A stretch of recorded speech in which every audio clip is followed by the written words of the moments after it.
ایک فوج تیار کی جس کا تقریباً 3000 کا لشکر انہوں نے تیار کر لیا، اور پھر مدینہ پہ چڑھائی کرنے کے لیے وہ وہاں سے مکہ سے روانہ ہو گئے۔ نبی کریم صلی اللہ علیہ وسلم کا ایک پورا نیٹ ورک تھا انٹیلیجنس کا، جیسے ہم نے شروع میں بھی کہا۔ آپ صلی اللہ علیہ وسلم کو مدینہ منورہ میں اطلاع ملی اور آپ نے فوری طور پر ایک شورا بلائی اور لوگوں سے جنگ حکمت عملی کے حوالے سے رائے طلب کی۔ شروع میں کچھ لوگوں کا خیال تھا، جس میں نبی کریم صلی اللہ علیہ وسلم کا اپنا بھی تھا، کہ ہم مدینہ میں رہ کر دفاعی حکمت عملی اختیار کریں، لیکن کئی صحابہ جو بدر کی جنگ میں شریک نہیں ہو سکے تھے، خاص طور پہ اس میں کئی نوجوان صحابی بھی تھے، انہوں نے کہا کہ اللہ کے رسول صلی اللہ علیہ وسلم، اور خاص طور پہ اس میں حضرت حمزہ رضی اللہ تعالیٰ عنہ بھی تھے، انہوں نے کہا اللہ کے رسول صلی اللہ علیہ وسلم ہم باہر نکل کر کفار مشرکین کا مقابلہ کریں گے۔ نبی کریم صلی اللہ علیہ وسلم نے پھر متفقہ طور پر فیصلہ کیا کہ ٹھیک ہے، ہم احد کے میدان میں جا کر کفار مشرکین کا مقابلہ کریں گے کھلے میدان میں۔ اس طریقے سے آپ صلی اللہ علیہ وسلم کا جو لشکر تیار ہوا وہ تقریباً کم و بیش 1000 صحابہ پر مشتمل تھا، 1000 سپاہیوں پر مشتمل تھا، جس میں 300 لوگ وہ تھے جو عبداللہ بن ابی کے ساتھ موجود تھے۔ عبداللہ بن ابی کے کردار کے بارے میں ہم نے شروع میں بھی کہا کہ وہ شخص تھا کہ جس کو آپ صلی اللہ علیہ وسلم کی آمد سے پہلے مدینہ کی بادشاہت ملنے والی تھی، لیکن آپ صلی اللہ علیہ وسلم کے آنے کے بعد اس کا یہ خواب پورا نہیں ہو سکا، اور اسی کا اس کو بہت زیادہ رنج، کلک اور بغض اور کینہ اور حسد اس نے اپنے دل میں پال رکھا تھا۔ غزوہ احد کے موقع پر بھی جو 3 ہجری میں ہوئی، اس موقع پر بھی یہ اپنے 300 سپاہیوں کے ساتھ اس غزوے میں شریک ہوا، لیکن جب میدان میں پہنچے تو وہاں صرف اس بات پر کہ محمد صلی اللہ علیہ وسلم نے ہماری بات نہیں مانی، اپنے 300 لوگوں کو لے کر وہ الگ ہو گیا۔ اس طریقے سے اللہ تعالیٰ کی حکمت یہ تھی کہ منافقین کو اللہ تعالیٰ نے مسلمانوں سے الگ کر دیا۔ نبی کریم صلی اللہ علیہ وسلم نے جب غزوہ احد کے میدان میں پہنچے تو آپ صلی اللہ علیہ وسلم نے باقاعدہ لشکر کی ترتیب کی اور مختلف علم مسلمانوں کو سپرد کیے، جس کے بعد آپ صلی اللہ علیہ وسلم نے لشکر کو 3 حصوں میں تقسیم کیا۔ مہاجرین کا دستہ، اس کا پرچہ آپ صلی اللہ علیہ وسلم نے مصعب بن عمیر رضی اللہ تعالیٰ عنہ کو دیا۔ قبیلہ اوس کا دستہ، اس کا علم حضرت اسید رضی اللہ تعالیٰ عنہ کو عطا فرمایا، اور قبیلہ خزرج یعنی انصار کا دستہ حباب بن منذر رضی اللہ تعالیٰ عنہ کو دیا۔ اس کے بعد آپ نے جنگی حکمت عملی کے تحت باقاعدہ اپنے پشت پر، آپ کی پشت پر احد کا پہاڑ تھا، وہاں اپنے لشکر کو ترتیب دیا، اور یہاں پہنچ کر جنگی نقطہ نظر سے آپ نے ایک اہم فیصلہ کیا۔ وہاں پر ایک ایسا علاقہ تھا کہ جہاں پر مسلمانوں کا دفاع کمزور ہو سکتا تھا، تو وہاں پہ حضرت عبداللہ بن جبیر بن نعمان انصاری رضی اللہ تعالیٰ عنہ کو وہاں پر آپ نے تعینات کیا۔ وہاں پر ان کے ساتھ 50 کے قریب تیر اندازوں کو بھی تعینات کیا۔ ایک چھوٹی سی پہاڑی تھی اس جگہ پر، اور اس کو جبل رمات کے نام سے مشہور ہے۔ آپ صلی اللہ علیہ وسلم نے ان کو جب وہاں پر متعین کیا تو آپ صلی اللہ علیہ وسلم نے باقاعدہ ان کو مخاطب کر کے کہا کہ شہ سواروں کو تیر مار کر ہم سے دور رکھو، وہ پیچھے سے ہم پر چڑھنا آئے، ہم جیتے یا ہاریں، تم اپنی جگہ رہنا، تمہاری طرف سے ہم پر حملہ نہ ہونے پائے۔ پھر آپ صلی اللہ علیہ وسلم نے تیر اندازوں کو مزید مخاطب کر کے کہا کہ ہماری پشت کی حفاظت کرنا، اگر دیکھو کہ ہم مارے جا رہے ہیں تو ہماری مدد کو نہ آنا، اور اگر دیکھو کہ ہم مال غنیمت سمیٹ رہے ہیں تو ہمارے ساتھ شریک نہیں ہونا۔ اور صحیح بخاری کے الفاظ کے مطابق آپ صلی اللہ علیہ وسلم نے باقاعدہ زور دے کر یہ فرمایا کہ تم لوگ دیکھو کہ ہمیں پرندے اچک رہے ہیں، یعنی کہ ہماری بہت اگر بری حالت بھی ہو رہی ہے، اچک رہے ہیں، تو بھی اپنی جگہ نہ چھوڑنا یہاں تک کہ میں بلا بھیجوں، اور اگر تم لوگ دیکھو کہ ہم نے قوم کو شکست دے دی ہے، یعنی کہ ہمیں فتح نصیب ہو گئی ہے، تو اس کے بعد تو بھی اپنی جگہ نہ چھوڑنا جب تک میں بلانا بھیجوں۔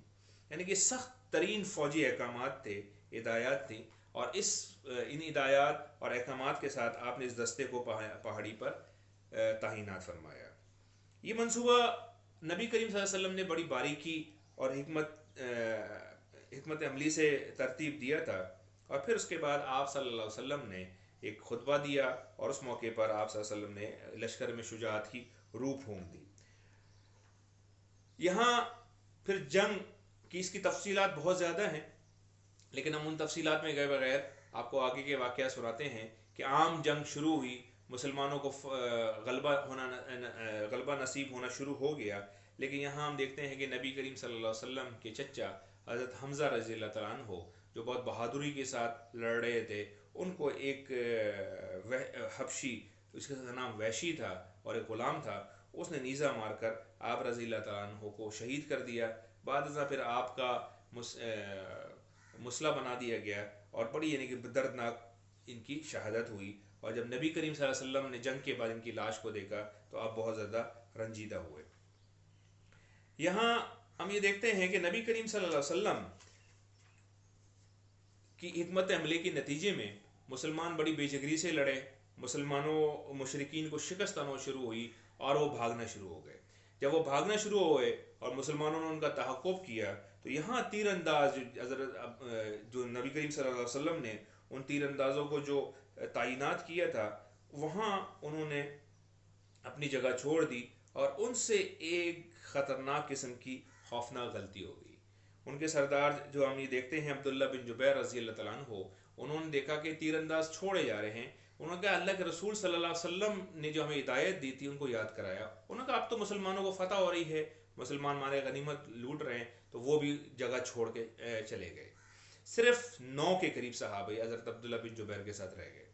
حضرت خالد بن ولید رضی اللہ تعالیٰ عنہ جو اس وقت تک مسلمان نہیں تھے، انہوں نے جب دیکھا کہ اس پہاڑی پر مسلمان کمزور ہو گئے ہیں اور انہوں نے اپنی جگہ چھوڑ دی ہے، تو انہوں نے پلٹ کر وہاں سے وار کیا اور اس کے نتیجے میں مسلمان انتشار کا شکار ہو گئے۔ پیچھے سے بھی جو لوگ بھاگ رہے تھے قریش کے، انہوں نے جب پلٹ کر دیکھا کہ پشت سے مسلمانوں کے اوپر خالد بن ولید نے حملہ کر دیا ہے، تو وہ بھی پلٹ کر آئے اور انہوں نے بھی مسلمانوں کے اوپر حملے شروع کر دیے۔ یہاں پر ایک اور بھی معاملہ ہوا کہ نبی کریم صلی اللہ علیہ وسلم کی شہادت کی خبر اڑا دی گئی، افواہ اڑائی گئی اور اس کے نتیجے میں مسلمانوں کا دل بیٹھ گیا اور اس کے بھی مارکے میں بڑے اثرات ہوئے۔ یہاں البتہ یہ ہے کہ مسلمان ایک ایسا موقع بھی آیا کہ نبی کریم صلی اللہ علیہ وسلم کے ارد گرد صرف 7 یا 9 صحابہ رہ گئے تھے، جس میں حضرت سعد بن ابی وقاص اور حضرت طلحہ بن عبید اللہ رضی اللہ تعالیٰ عنہ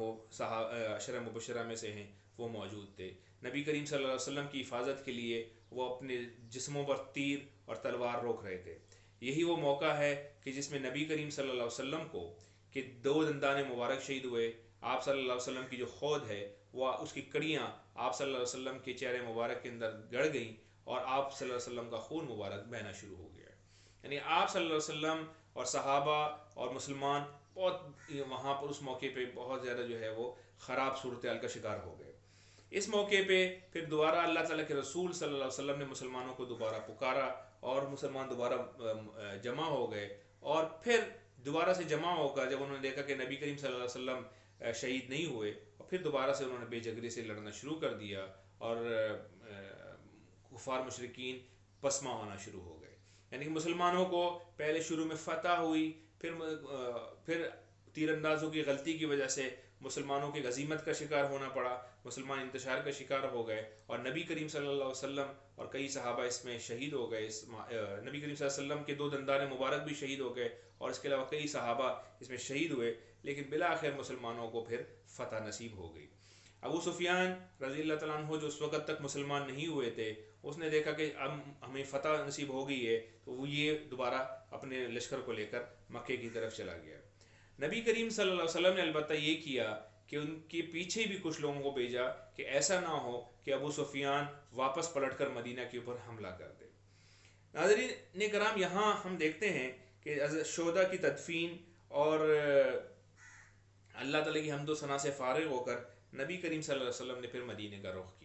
رخ فرمایا۔ ایک چھوٹی سی غلطی سے گو کہ اچھا خاصا مسلمانوں کو نقصان اٹھانا پڑا، اس پر ہم آگے تبصرہ کریں گے۔ لیکن یہاں ہم یہ دیکھتے ہیں کہ محبت اور جہاں سپاری کے کچھ واقعات ہمیں نظر آتے ہیں۔ نبی کریم صلی اللہ علیہ وسلم جب واپس آئے تو راستے میں، مدینہ کے راستے میں حمنہ بنت جہش سے ان کی ملاقات ہوئی۔ ان کو کہا گیا کہ تمہارے بھائی عبداللہ بن جہش کی شہادت ہو گئی ہے۔ انہوں نے انا للہ پڑھا، پھر دعائے مغفرت کی، پھر ان کے ماموں حضرت حمزہ رضی اللہ تعالیٰ عنہ کی شہادت کی خبر دی گئی، اس پر انہوں نے انا للہ پڑھا اور دعائے مغفرت کی۔ پھر ان کے شوہر حضرت مصعب بن عمیر رضی اللہ تعالیٰ عنہ کی شہادت کی خبر دی گئی تو ان کو بہت زیادہ افسوس ہوا اور انہوں نے رونا شروع کر دیا۔ نبی کریم صلی اللہ علیہ وسلم نے فرمایا کہ عورت کا شوہر اس کے یہاں ایک خصوصی درجہ رکھتا ہے۔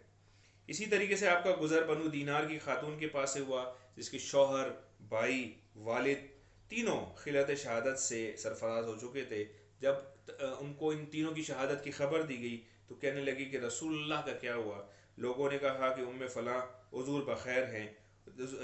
الحمدللہ۔ تو خاتون نے کہا کہ مجھے دکھلا دو۔ جب آپ صلی اللہ علیہ وسلم کا چہرہ مبارک انہوں نے دیکھا تو انہوں نے کہا کہ اب آپ صلی اللہ علیہ وسلم کو دیکھنے کے بعد اب ہر مصیبت میرے لیے ایچ نظر آتی ہے، یعنی کہ آپ صلی اللہ علیہ وسلم سے محبت اور وارفتگی کا یہ صورتحال تھی۔ حاضرین کرام، نبی کریم صلی اللہ علیہ وسلم اور صحابہ اس جنگ میں بہت زیادہ یعنی کہ بہادری سے لڑے، لیکن تیر اندازوں کی ایک غلطی کی وجہ سے اپنی جگہ جو ان کو وہاں پر متعین کیا گیا تھا اس کو چھوڑنے کی وجہ سے مسلمانوں کو بہت زیادہ ہزیمت کا سامنا کرنا پڑا۔ مسلمان 70 کے قریب مسلمان شہید ہوئے، اور یہ ایک بہت بڑا نقصان تھا مسلمانوں کا۔ اس غزوے پر پھر قرآن نے بھی تبصرہ کیا ہے اور مسلمانوں کو ان کی کمزوریوں سے آگاہ کیا ہے، اور ہر حالت میں نبی کریم صلی اللہ علیہ وسلم کی اتباع کا حکم دیا ہے۔ قُلْ إِن كُنتُمْ تُحِبُّونَ اللَّهَ فَاتَّبِعُونِی، قرآن مجید یہ فرماتا ہے۔ آپ یہ دیکھیں کہ یہاں پر ایک جو ہمارے لیے درس اور عبر ہے وہ یہ ہے کہ جب بھی قیادت، جب بھی قائد آپ کو کوئی کام سونپ دے، کوئی کام تفویض کیا جائے، کوئی کام ڈیلیگیٹ کیا جائے، کوئی جاب اسائن کر دی جائے، تو اپنی جگہ کو نہیں چھوڑنا، اپنے کام کو کرنا ہے مکمل۔ اس کے بعد پھر جو حالات ہوتے ہیں اس کے مطابق ہم نے قائد کے ہدایات کے مطابق چلنا ہے۔ اس موقع پر بھی اگر وہ تیر انداز عبداللہ بن جبیر کی بات مان لیتے تو یقیناً جنگ احد میں مسلمانوں کو اس مشکل کا، اس نقصان کا سامنا نہیں کرنا پڑتا۔ اللہ تعالیٰ سے دعا ہے کہ سیرت طیبہ کے واقعات سے ہمیں عبرت حاصل کرنے کی توفیق عطا فرمائے، آپ صلی اللہ علیہ وسلم کے بتائے ہوئے طریقوں کے مطابق اپنی زندگیوں کو چلانے کی توفیق عطا فرمائے۔ آمین والحمد للہ رب العالمین۔